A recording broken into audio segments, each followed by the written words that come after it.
जय वेटरन्स, कैसे आप लोग? मजे में रहना चाहिए।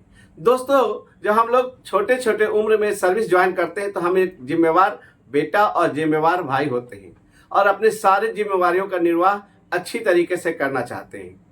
और जब हम रिटायर होते हैं तो जिम्मेवार पति और जिम्मेवार पिता होने के नाते हमारी ढेर सारी जिम्मेवारियां होती हैं और जिम्मेवारियां उठाते उठाते कब जीवन निकल जाता है कुछ पता नहीं चलता। और जैसा जिम्मेवारियां उठाते उठाते हम कर्जों के बोझ में डूब जाते हैं।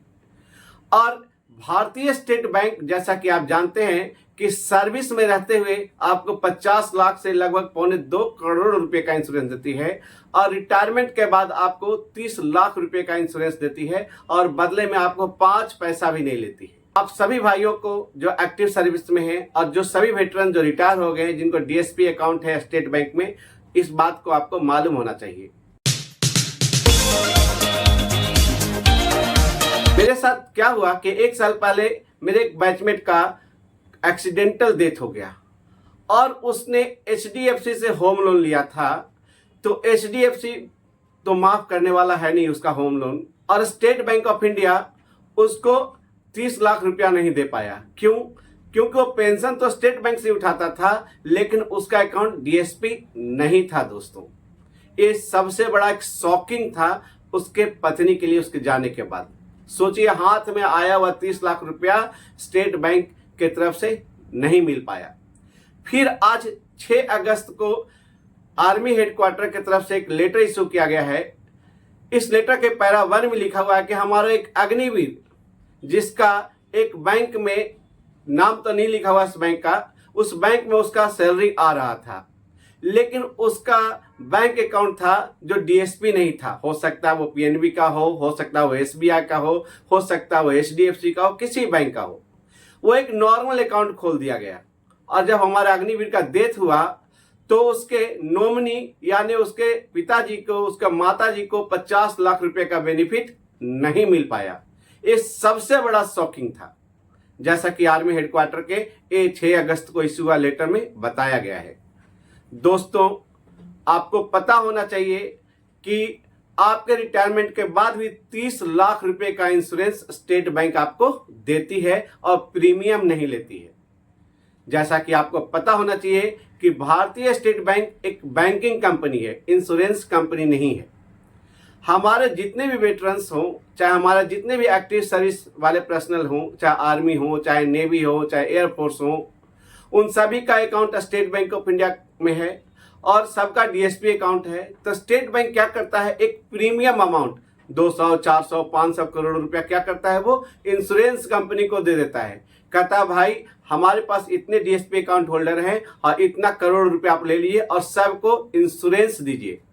और आपके बदले स्टेट बैंक ऑफ इंडिया क्या करती है, प्रीमियम भरती है इंश्योरेंस कंपनी को। इंश्योरेंस कंपनी क्या करती है, स्टेट बैंक से तो प्रीमियम ले लिया लेकिन इंश्योरेंस कंपनी के अपने फंडे होते हैं। जब आप क्लेम करने जाएंगे तो उसमें सारी कमियां निकालेंगे। अगर एक्सीडेंटल डेथ हो गया तो एफआईआर चाहिए, मेडिकल रिपोर्ट चाहिए यानी पोस्टमार्टम रिपोर्ट चाहिए। अगर सांप को काट लिया तो आपके पास जहां भी डेथ हुआ तो बताएगा ना कि स्नेक बाइट के कारण डेथ हुआ है, ये होना चाहिए। और लास्ट में क्या कहेगा, अरे ये तो पेंशन उठा रहा था जबकि इसका अकाउंट डीएसपी है।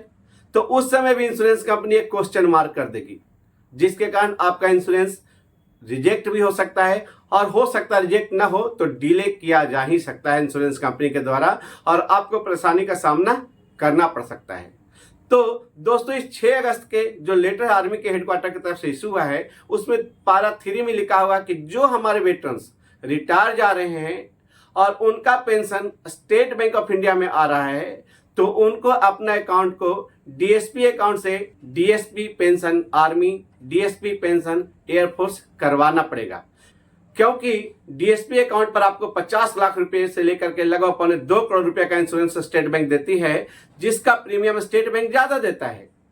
और चूंकि आप रिटायर हो गए हैं तो आपका सैलरी भी आता है स्टेट बैंक में आधा, तो उसका प्रीमियम स्टेट बैंक को कम देना पड़ता है। लेकिन आपने तो भाई defence salary package, pension, navy, army, air force तो क्या नहीं, लेकिन आपका आ रहा है तो पेंशन। तो जब आप क्लेम करने जाएंगे तो इंश्योरेंस कंपनी बोलेगा कि नहीं नहीं नहीं, आपको ये 30 लाख रुपए का क्लेम नहीं दे सकता, क्योंकि आप एक्टिव सर्विस में नहीं हैं।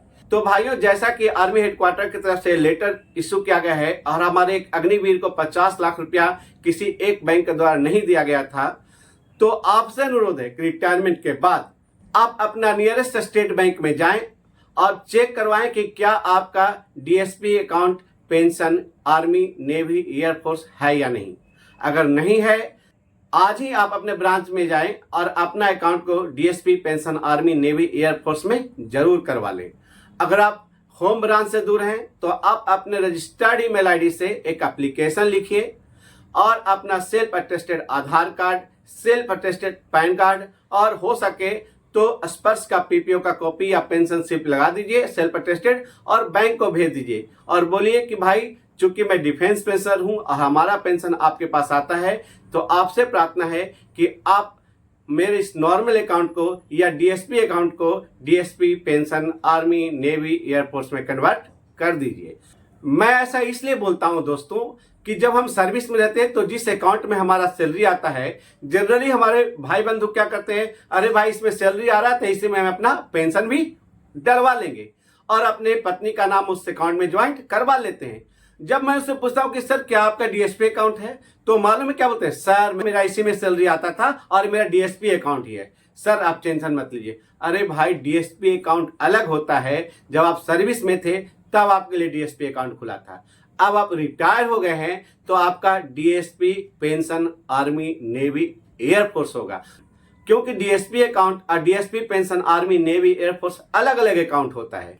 तो आपसे प्रार्थना है कि आप जाएं और अपने अकाउंट को जरूर चेक करवाएं। अगर नहीं है तो प्लीज अपने अकाउंट को DSP pension army navy air force में जरूर चेंज करवाएं, ताकि अगर भगवान न करे कभी कुछ ऐसा मिसहैप हो जाए तो आपके परिवार को दुख के घड़ी में परेशानी का सामना न करना पड़े।